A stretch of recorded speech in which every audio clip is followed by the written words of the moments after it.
ଯୀଶୁଙ୍କ ନାମରେ ଦାନିଏଲଙ୍କ ପୁସ୍ତକର କ୍ରମଶଃ ଅଧ୍ୟୟନକୁ ଆପଣମାନଙ୍କୁ ସ୍ୱାଗତ। ଆସନ୍ତୁ ଏ ଅଧ୍ୟୟନ ପୂର୍ବରୁ ଆମମାନେ ପ୍ରଭୁଙ୍କ ନିକଟରେ ପ୍ରାର୍ଥନା କରିବା। ଅନୁଗ୍ରହକାରୀ ମଙ୍ଗଳମୟ ପରମେଶ୍ୱର, ତୁମର ଅନୁଗ୍ରହ ସିଂହାସନ ତଳକୁ ଆସି ନିବେଦନ କରୁଛୁ ପ୍ରଭୁ, ତୁମ ବାକ୍ୟର ମଧ୍ୟକୁ ଦେଇ ଯିବା ସମୟରେ ହେ ପବିତ୍ର ଆତ୍ମା, ତୁମେ ଆମକୁ ସାହାଯ୍ୟ କରି ତୁମ ବାକ୍ୟର ନିଗୁଡ ସମସ୍ତ ବୁଝିବା ପାଇଁ ତୁମକୁ ସାହାଯ୍ୟ କର। ତୁମେ କଥା କୁହ, ଆମକୁ ସାହାଯ୍ୟ କର ବୋଲି ଯୀଶୁଙ୍କ ନାମରେ ମାଗୁଛୁ ପିତା, ଆମେନ୍। ଆସନ୍ତୁ ପ୍ରିୟ ଈଶ୍ୱରଙ୍କ ଲୋକମାନେ, ଆମମାନେ ଦେଖିବା ଦାନିଏଲଙ୍କ ପୁସ୍ତକ ପ୍ରଥମ ଅଧ୍ୟାୟ 3 ପଦ। ଦାନିଏଲ 1:2। ପୁଣି ପ୍ରଭୁ ଜିହୁଦାର ରାଜା ଜିହୋୟାକିମକୁ ଓ ପରମେଶ୍ୱରଙ୍କ ଗୃହର କେତେକ ପାତ୍ର ତାହାର ହସ୍ତରେ ସମର୍ପି ଦେଲେ। ତହିଁରେ ସେ ସିନିୟର ଦେଶସ୍ଥ ଆପଣା ଦେବ ମନ୍ଦିରକୁ ସେ ସବୁ ନେଇଗଲା ଓ ପାତ୍ର ସକଳ ସେ ଆପଣା ଦେବତାର ଭଣ୍ଡାର ଗୃହରେ ରଖିଲା। ପ୍ରଭୁ ତାଙ୍କ ବାକ୍ୟରେ ଆଶୀର୍ବାଦ କରନ୍ତୁ। ଲେଖା ଅଛି, ପୁଣି ପ୍ରଭୁ ଜିହୁଦାର ରାଜା ଜିହୋୟାକିମକୁ ଓ ପରମେଶ୍ୱରଙ୍କର ଗୃହର କେତେକ ପାତ୍ରକୁ ବାବିଲର ରାଜା ନବୁକଦନେସ୍ସର ହସ୍ତରେ ପ୍ରଭୁ ସମର୍ପଣ କରିଦେଲେ। ଏହା ପ୍ରଭୁ କରନ୍ତି ତାଙ୍କ ଲୋକମାନଙ୍କର ସମସ୍ତ ଜିନିଷ ସେ ସଦାପ୍ରଭୁ ହିଁ ଆମମାନଙ୍କର ଶତ୍ରୁମାନଙ୍କ ହସ୍ତରେ ସମର୍ପି ଦିଅନ୍ତି। ସେତେବେଳେ ଯାଇ ସେମାନେ ଆସି ଆମମାନଙ୍କର ଅବରୋଧ କରନ୍ତି ବା ଆମମାନଙ୍କର ସମସ୍ତ କିଛି ପରାସ୍ତ କରି ସେ ନେଇଯାଆନ୍ତି। ଏଠାରେ ଦେଖୁଛୁ ପ୍ରଭୁ ଜିହୋୟାକିମକୁ ଅନେକ ସୁଯୋଗ ଦେବା ସତ୍ତ୍ୱେ ସେ ପରିବର୍ତ୍ତିତ ନ ହେବାରୁ ପ୍ରଭୁ କ'ଣ କରୁଛନ୍ତି, ଜିହୋୟାକିମକୁ ପୁଣି ତାଙ୍କର ମନ୍ଦିରସ୍ଥ ସମସ୍ତ ଜିନିଷ ସକଳକୁ ବାବିଲ ରାଜା ନବୁକଦନେସ୍ସର ହସ୍ତରେ ସେ ସମର୍ପଣ କରିଦେଲେ। ଏଣୁ ସେ ଆସି ତାହା ନେଇଗଲା। ନେଇଯାଇକି କ'ଣ କରୁଛନ୍ତି, ଏଟା ଲେଖା ଅଛି, ସେ ସିନିୟର ଦେଶସ୍ଥ ଆପଣା ଦେବ ମନ୍ଦିରକୁ ସେ ସବୁ ନେଇଗଲା ଓ ପାତ୍ର ସକଳ ସେ ଆପଣା ଦେବତାର ଭଣ୍ଡାର ଗୃହରେ ରଖିଲା। ମୂଲ୍ୟବାନ ପାତ୍ର ସକଳ, ମୂଲ୍ୟବାନ ଜିନିଷ ସକଳ ରାଜା ନେଇକରି କ'ଣ କରୁଛନ୍ତି, ନିଜର ଭଣ୍ଡାରରେ ନିଜର ପ୍ରାସାଦକୁ ନ ନେଇ ସେ କ'ଣ କରୁଛନ୍ତି, ତାଙ୍କର ଦେବ ମନ୍ଦିରକୁ ନେଇ ଯାଉଛନ୍ତି। ଆଉ ଦେବ ମନ୍ଦିରକୁ ନେଇ ଦେବ ମନ୍ଦିରର ଭଣ୍ଡାରରେ ସେ ସବୁ ରଖୁଛନ୍ତି। ଏଥିରେ ଆମେ ଦେଖୁଛୁ ଯେ ଜଣେ ବିଜାତୀୟ ରାଜା ହେଲେ ମଧ୍ୟ ତାଙ୍କ ଦେବତାମାନଙ୍କ ପ୍ରତି ତାଙ୍କର କେତେ ପ୍ରେମ, କେତେ ଭକ୍ତି, କେତେ ସ୍ନେହ, ଏଥିରୁ ଜଣାଯାଉଛି ଯେ ସେ କେତେ ପ୍ରେମ କରୁଥିଲେ। ଜଣେ ବିଜାତି ଲୋକ ହେଲେ ମଧ୍ୟ ଆପଣା ଦେବତାକୁ ସେ ଯାହା ଦେଉଛନ୍ତି ତ ଉତ୍ତମ ବିଷୟ ମାନେ ଦେଉଛନ୍ତି। ଉତ୍ତମ ବିଷୟ ଆଜି ଆମମାନେ ହେଲେ ଉତ୍ତମ ବିଷୟ ନିଜ ପାଇଁ ରଖୁ, କିନ୍ତୁ ସେ ଉତ୍ତମ ବିଷୟ କ'ଣ କରୁଛନ୍ତି, ଆପଣା ଦେବତାର ମନ୍ଦିରକୁ ସେ ସବୁ ନେଇଯାଉଛନ୍ତି। ଯାହା ସବୁ ସୋଲୋମନ ରାଜା ତିଆରି କରିଥିଲେ, ସୁନାର ପାତ୍ର ସକଳ, ସୁନାର ସାମଗ୍ରୀ ସକଳ, ସେ ସମସ୍ତକୁ ସେ ନିଜ ମନ୍ଦିର, ନିଜର ପ୍ରାସାଦକୁ, ନିଜର ଭଣ୍ଡାରକୁ ନ ନେଇ ଦେବ ମନ୍ଦିରକୁ ନେଉଛନ୍ତି। ପ୍ରିୟ ଈଶ୍ୱରଙ୍କ ଲୋକମାନେ, ଆଜି ଭଲ ଜିନିଷ, ମୂଲ୍ୟବାନ ଜିନିଷ ହେଲେ ଆମେ ନିଜ ପାଇଁ ରଖୁ ନା ପରମେଶ୍ୱରଙ୍କ ପାଇଁ ନେଉ, ପରମେଶ୍ୱରଙ୍କୁ ଦେଉ। ମୁଁ ଗୋଟେ ବହିରେ ପଢ଼ିଥିଲି, ଜଣେ ମିଶନାରୀ ସେ ଗଙ୍ଗା ନଦୀ କୂଳରେ ବୁଲୁଥିଲେ। ବୁଲୁ ବୁଲୁ ଦେଖିଲେ ଗୋଟେ ମା 2ଟା ଛୁଆକୁ ଧରି ସେ ବୁଲୁଥିଲେ। ଗୋଟେ ଛୁଆ ଲଙ୍ଗଡ଼ା ଥିଲା, ଆଉ ଗୋଟେ ଛୁଆ ସୁସ୍ଥ ସବଳ ଥିଲା। ସେ ବୁଲୁଥିବା ସମୟରେ ମିଶନାରୀ ଜଣକ ତାଙ୍କୁ ସାକ୍ଷାତ କରି ପଚାରିଲେ, ସେ ତାଙ୍କର ବୁଲୁଥିବା କାରଣ ପଚାରିଲେ। ସେଥିରେ ସେ ମା କହିଲେ, ତାର ଗୁରୁ ତାଙ୍କୁ କହିଛନ୍ତି ଯେ ଗୋଟିଏ ପୁତ୍ରକୁ ସେ ଗଙ୍ଗା ନଦୀରେ ବିସର୍ଜନ କରିଦେବେ ବୋଲି। ତହିଁରେ ତାର ଜୀବନର ଦୁଃଖ, ତାର ଜୀବନର ସମସ୍ୟା ମାନ ଦୂର ହୋଇଯିବ। ଏଥିରେ ମିଶନାରୀ ଜଣକ ସେ ମାଙ୍କୁ ବୁଝାଇବା ପାଇଁ ଲାଗିଲେ, ନାହିଁ ନାହିଁ ମା, ସେମିତି କରନ୍ତୁ ନାହିଁ, ଏହା ଭୁଲ ଶିକ୍ଷା ଅଟେ। ଆପଣ ଗୋଟେ ପିଲାକୁ ନଦୀରେ ବିସର୍ଜନ କରିଦେବା ଅତି ଖରାପ ବିଷୟ ହେବ। କେତେ ବୁଝାଇଲେ କିନ୍ତୁ ସେ ମା ଜଣକ ବୁଝିଲେ ନାହିଁ। ଶେଷରେ ସେ ମିଶନାରୀ ଜଣକୁ କହିଲେ, ଠିକ ଅଛି, ଯଦି ତୁମେ ତାହା କରିବା ପାଇଁ ଚାହୁଁଛ ଗୋଟେ କାମ କର, ସେ ଲେଙ୍ଗଡ଼ା ପିଲାକୁ ତୁମେ ନଦୀରେ ବିସର୍ଜନ କରିଦିଅ। ସେହି ସମୟରେ ସେ ମା ଜଣକ ରାଗିଦେଲେ, ଆଉ ତାଙ୍କୁ କହିଲେ, ବାବୁ ତୁମେ କେଉଁ ଦେବତାଙ୍କୁ ସେବା କରୁଛ ମୋତେ ଜଣା ନାହିଁ, କିନ୍ତୁ ମୁଁ ଯେଉଁ ଦେବତାଙ୍କୁ ସେବା କରୁଛି ମୁଁ ଯାହା ଦେବି ତ ଭଲ ବିଷୟ ଦେବି। ମୁଁ ଏ ଲେଙ୍ଗଡ଼ା ଛୁଆକୁ ଦେବି ନାହିଁ, ମୁଁ ଭଲ ଛୁଆକୁ ହିଁ ମୋର ଦେବତାଙ୍କୁ ଦେବି ବୋଲି କହି ସେ ଭଲ ଛୁଆକୁ ସେ ନଦୀରେ ସେ ବିସର୍ଜନ କରିଦେଲେ। ପ୍ରିୟ ଈଶ୍ୱରଙ୍କ ଲୋକମାନେ, ଆଜି ଆମେ ଈଶ୍ୱରଙ୍କୁ ଦେଉଛୁ ତ କିଭଳି ଜିନିଷ ଦେଉଛୁ, କିଭଳି ଭାବରେ ଦେଉଛୁ।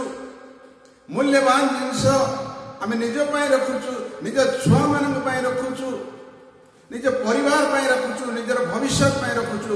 ପରମେଶ୍ୱରଙ୍କ ସାମ୍ନାକୁ ଆଣୁଛୁ ତ କିପରି ସାମାନ ଆଣୁଛୁ, କିପରି ଭାବେ ଆଣୁଛୁ। ପରମେଶ୍ୱରଙ୍କୁ ଦେବା ହୃଦୟର ଆମର ପରିସ୍ଥିତି ଉପରେ ନିର୍ଭର କରେ।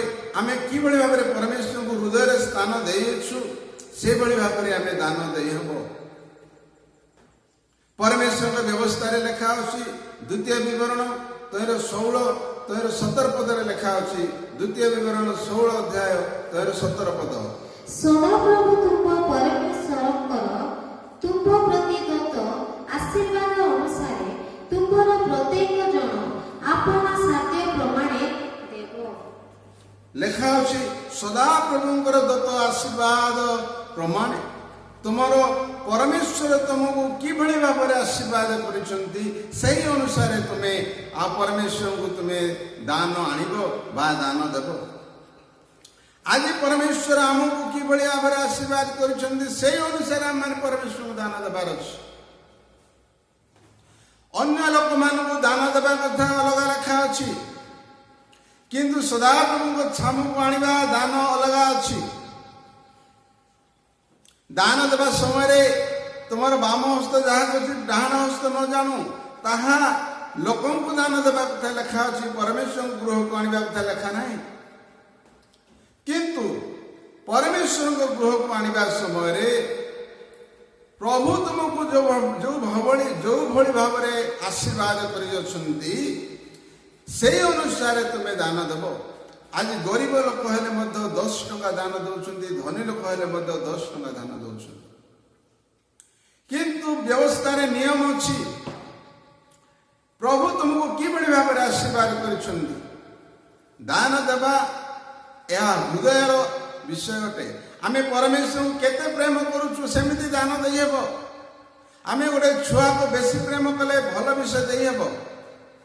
ଆମେ ପରମେଶ୍ୱର ଗୃହକୁ ଆଣିବା ସମୟରେ ଆମମାନଙ୍କର ହୃଦୟର ପରିସ୍ଥିତିକୁ ଧରି ଆମମାନେ ଦାନ ଦେଇ ହୋଇଥାଏ। ମୋର ପ୍ରିୟ ଈଶ୍ୱରଙ୍କ ଲୋକମାନେ, ସୋମବାର ଠାରୁ ଶନିବାର ପର୍ଯ୍ୟନ୍ତ ଆମେ କିଭଳି ଭାବେ ଖର୍ଚ୍ଚ କରୁଛୁ। ହୋଟେଲକୁ ଗଲେ, ବଜାରକୁ ଗଲେ, ଦୋକାନକୁ ଗଲେ କିଭଳି ଭାବରେ ଖର୍ଚ୍ଚ କରୁଛୁ, କିନ୍ତୁ ସଦାପ୍ରଭୁଙ୍କ ଗୃହକୁ ଆସିଲା ବେଳକୁ କିଭଳି ଭାବରେ ଦାନ ଦିଆ ହେଉଛି। ଆଜି ଆମେ ଯାହା ଦାନ ଦେଉଛୁ ତାହା ମଣ୍ଡଳୀରେ ଲେଖାଯାଉଛି, କିନ୍ତୁ ଈଶ୍ୱରଙ୍କ ଲୋକମାନେ ଯାହା ଆମେ ଦେଉଛୁ ତାହା ମଣ୍ଡଳୀ ଖାତାରେ ରହୁଛି, କିନ୍ତୁ ଯାହା ଆମେ ଦଉନୁ ତାହା ଈଶ୍ୱରଙ୍କ ଖାତାରେ ରହୁଛି। ଯାହା ଆମେ ଦେଉଛୁ ତାହା ମଣ୍ଡଳୀ ଖାତାରେ ରହୁଛି, କିନ୍ତୁ ଯାହା ଆମେ ଦଉନୁ ତାହା ଈଶ୍ୱରଙ୍କ ଖାତାରେ ରହୁଛି। ଦଶମାଂଶ ମନେକର 100 ଟଙ୍କା ଦେବା କଥା, ଯଦି 50 ଟଙ୍କା ଦେଲୁ ତା ମଣ୍ଡଳୀ ଖାତାରେ 50 ଟଙ୍କା ରହିଲା, ଈଶ୍ୱରଙ୍କ ଖାତାରେ 50 ଟଙ୍କା ରହିଲା, ସେଟା ବାକିଆ ହିଁ ରହିଲା। ପ୍ରଭୁ ସେ ବିଷୟ ଧରି ବିଚାର କରିବେ। ଦଶମାଂଶରୁ ଅଧିକ ଦିଅନ୍ତୁ, ଦିଅନ୍ତୁ ତ ଦିଅନ୍ତୁ। ଏହା ପରମେଶ୍ୱରଙ୍କ ପ୍ରତି ଆମମାନଙ୍କର କେତେ ପ୍ରେମ ପ୍ରକାଶ ପାଏ, କଥାରେ ନୁହେଁ କାର୍ଯ୍ୟରେ ପ୍ରକାଶ ପାଏ। ଆଜି ଆମେ ପରମେଶ୍ୱରଙ୍କ ସେବା ପାଇଁ, ପରମେଶ୍ୱରଙ୍କ କାର୍ଯ୍ୟ ପାଇଁ, ପରମେଶ୍ୱରଙ୍କ ଲୋକମାନଙ୍କୁ କିଭଳି ଭାବରେ ଆମେ ସାହାଯ୍ୟ କରୁଛୁ, ଏହା ଈଶ୍ୱର ସମସ୍ତ ସେ ଦେଖୁଅଛନ୍ତି। ଈଶ୍ୱରଙ୍କ ଠାରେ ଈଶ୍ୱରଙ୍କର ସର୍ବପ୍ରଥମ ନିୟମ ସେ ଆମମାନଙ୍କୁ ସେ ଦେଇଅଛନ୍ତି। ଯୀଶୁଖ୍ରୀଷ୍ଟ ମଧ୍ୟ ସେ କଥା ସେ କହିଲେ।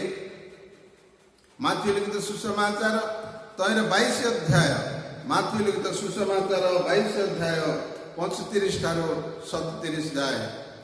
ଆଉ ସେମାନଙ୍କ ମଧ୍ୟରୁ ଜଣେ ବ୍ୟବସ୍ଥା ଶାସ୍ତ୍ରଜ୍ଞ ତାହାଙ୍କୁ ପରୀକ୍ଷା କରି ପଚାରିଲେ, ହେ ଗୁରୁ, ବ୍ୟବସ୍ଥା ମଧ୍ୟରେ କି ପ୍ରକାର ଆଜ୍ଞା ଶ୍ରେଷ୍ଠ?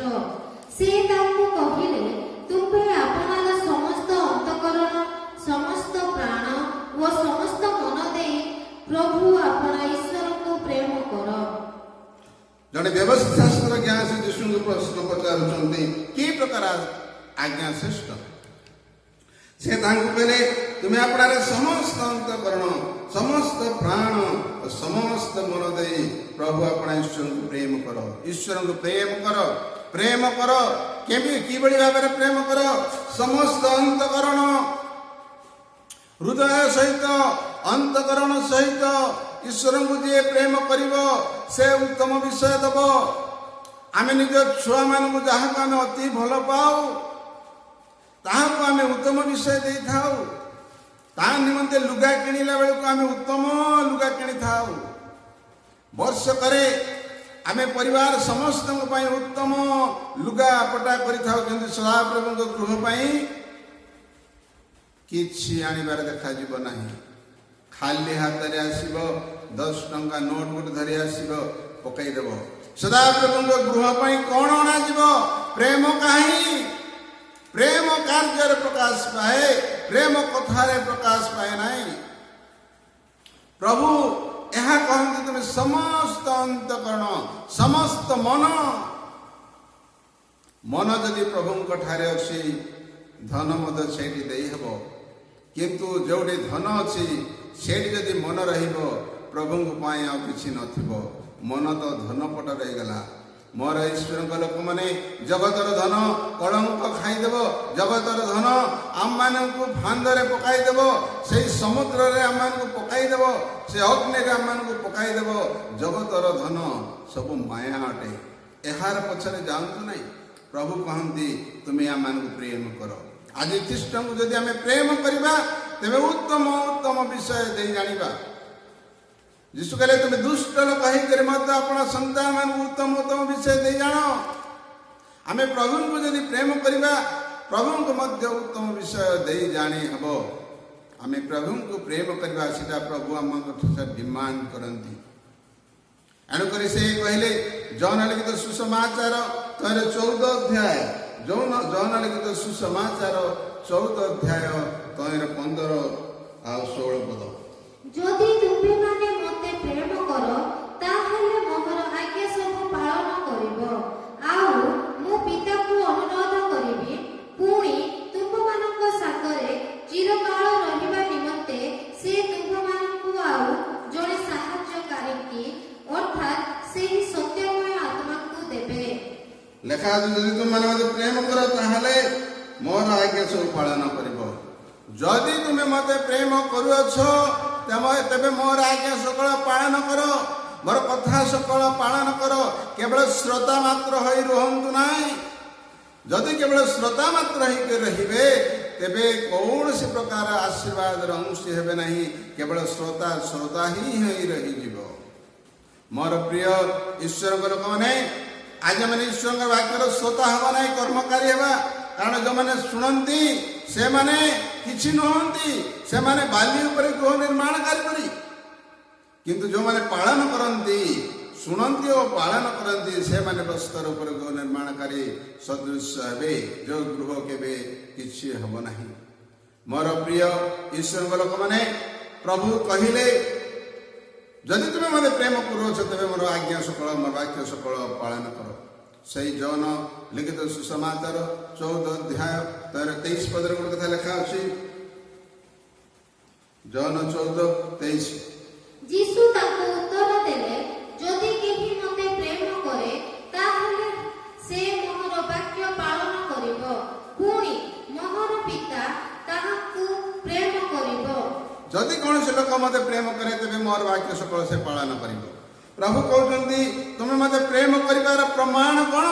ନା ବାକ୍ୟ ପାଳନ କରିବ। ଯଦି ପାଳନ କରୁନାହ, ତେବେ ତୁମେ ମୋତେ ପ୍ରେମ କରୁନାହ।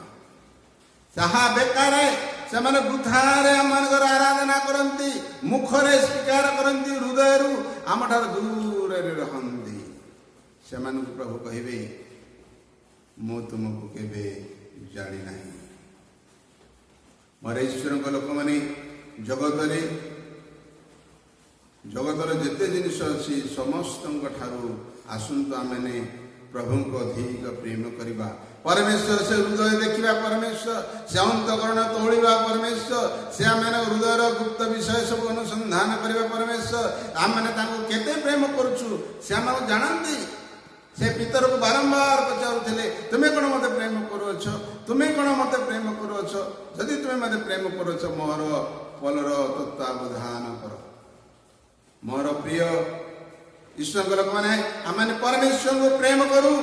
ପ୍ରଭୁ ଚାହାନ୍ତି ଆମେ ତାଙ୍କ ପାଇଁ ଲଳାୟିତ ହଉ। ଗୀତ ରଚକ ତାଙ୍କର ଗୀତରେ ସେ ଗୋଟେ କଥା ସେ ଲେଖୁଛନ୍ତି।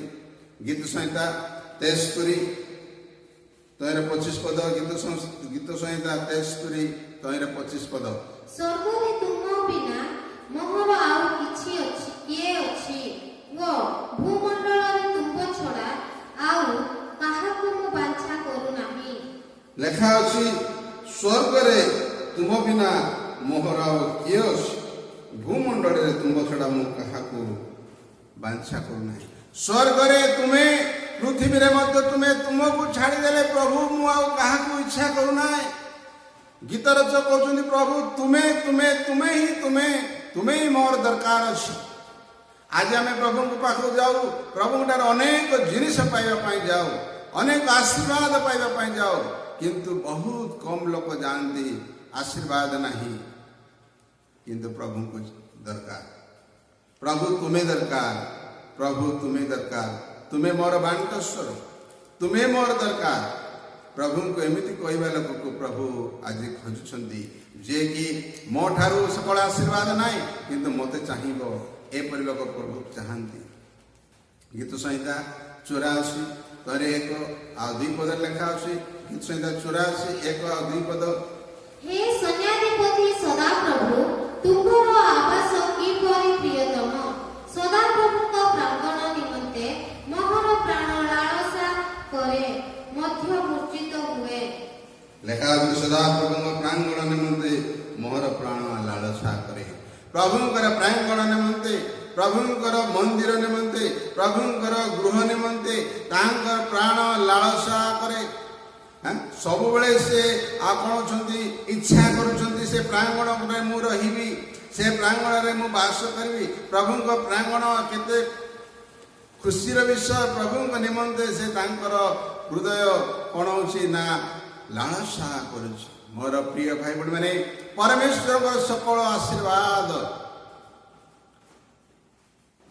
ରେ ଆଜି ଆମେ ପ୍ରଭୁଙ୍କୁ କ'ଣ ଦେଇପାରିବା? ପ୍ରଭୁଙ୍କୁ ଆମେ କ'ଣ ଦେଇ ସନ୍ତୁଷ୍ଟ କରିପାରିବା? ଏହା ପ୍ରଭୁ ଆମମାନଙ୍କ ଠାରୁ ଚାହାନ୍ତି। ଜଣେ ବିଜାତୀୟ ରାଜା ହେଲେ ମଧ୍ୟ ସମସ୍ତ ମୂଲ୍ୟବାନ, ସମସ୍ତ ଅତି ମୂଲ୍ୟବାନ ପାତ୍ର ସକଳ ନେଇ ଆପଣ ଦେବତା ମନ୍ଦିରରେ ରଖିଲା।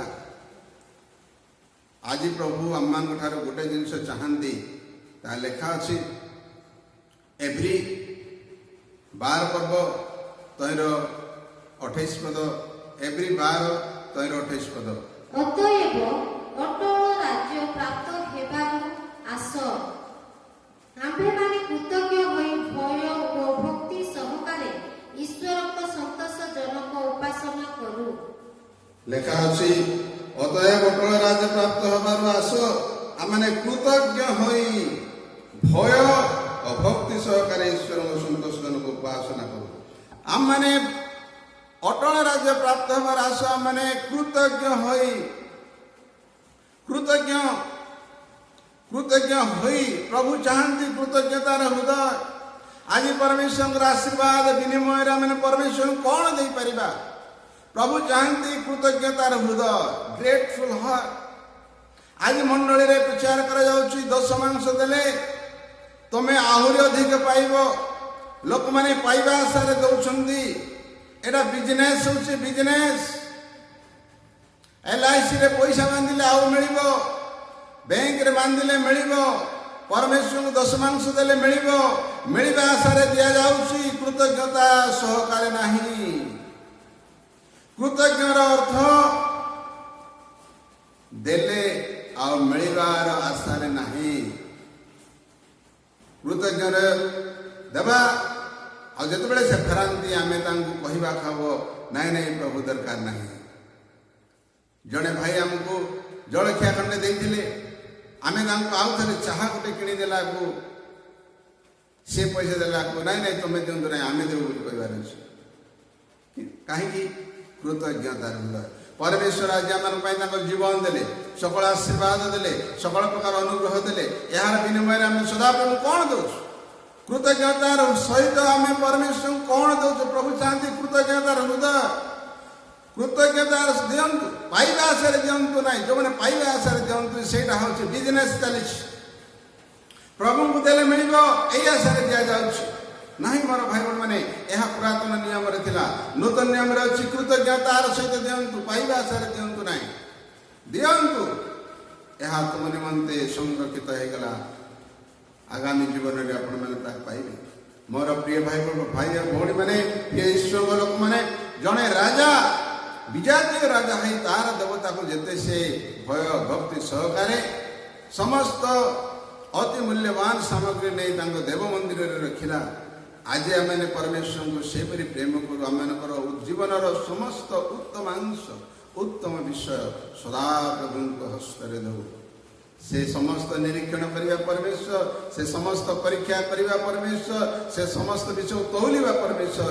ସେ ଆମମାନଙ୍କୁ ସକଳ ବିଷୟକୁ ଦେଖି ଆମମାନଙ୍କୁ ଆଶୀର୍ବାଦ କରିବେ। ଏହି ରାଜାଙ୍କ ଠାରୁ ଆମେ ଶିଖିବା, ଆମମାନଙ୍କ ଜୀବନରେ ପରମେଶ୍ୱରକୁ ଉତ୍ତମ ବିଷୟ ଦେବା ପାଇଁ ଚେଷ୍ଟା କରିବା। ପ୍ରଭୁ ତାଙ୍କ ବାକ୍ୟ ଦେଇ ସମସ୍ତଙ୍କୁ ଆଶୀର୍ବାଦ କରନ୍ତୁ। ଭାଇ ଭଉଣୀମାନେ, ଆର ପରବର୍ତ୍ତୀ ଅଧ୍ୟୟନକୁ ଦେଖିବା ପାଇଁ ଆପଣମାନେ ଭୁଲନ୍ତୁ ନାହିଁ। ପଞ୍ଚମ ଏପିସୋଡକୁ ଦେଖିବା ପାଇଁ ଭୁଲନ୍ତୁ ନାହିଁ। ପ୍ରଭୁ ଆପଣଙ୍କୁ ଆଶୀର୍ବାଦ କରନ୍ତୁ। ପ୍ରେଜ୍ ଦ ଲର୍ଡ।